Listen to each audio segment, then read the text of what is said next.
نبی پاک نے اپنے دشمنوں کو معاف کیا، آپ کہتے ہیں گستاخ کو پھانسی دینی. ہر بندہ یہ اور آیتیں پڑھ پڑھ کے سنائیں گے. وَمَا أَرْسَلْنَاكَ إِلَّا رَحْمَةً لِّلْعَالَمِينَ. حالانکہ انہیں یہ نہیں پتا کہ رحمت للعالمین نبی نے ہی فرمایا ہے کہ اگر کوئی شراب پیے گا تو ہم اسے کوڑے ماریں گے، اور حضور نے کوڑے مروائے ہیں. اپنی آنکھوں کے سامنے سرکار نے کوڑے مروائے ہیں. رحمت للعالمین نبی نے. جہاد کی بات آئی ہے تو فرمایا اب قتال ہوگا، اب کافروں کی گردنیں کاٹی جائیں گی.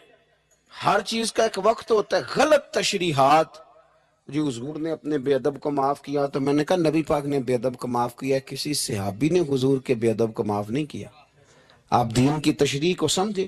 اسی طرح کا معاملہ اور بہت ساری چیزوں کے ساتھ ہے. وہ کہتے ہیں وضاحت کے ساتھ فلانی شے کا ذکر نہیں آیا لہذا ہم کریں گے. پردے کے ساتھ بڑی بری حالت کر دی گئی ہے. عورتوں کا پردہ بالکل لوگوں نے، اور یہاں تک لوگ کہتے ہیں کہ چہرے کا پردہ ہی نہیں، دین میں تو آنکھیں نیچی کرنے کا حکم ہے.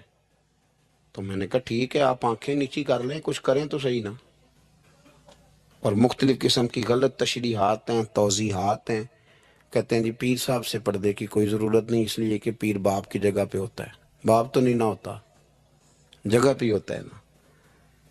مومنوں کی مائیں، قرآن کہتا ہے کہ یہ مومنوں کی مائیں ہیں، لیکن مومنوں کی ماں کے پاس جب ان کا بیٹا حضرت عبداللہ ابن مکتوم نابینا آئے تھے تو حضور نے فرمایا تھا عائشہ پڑھ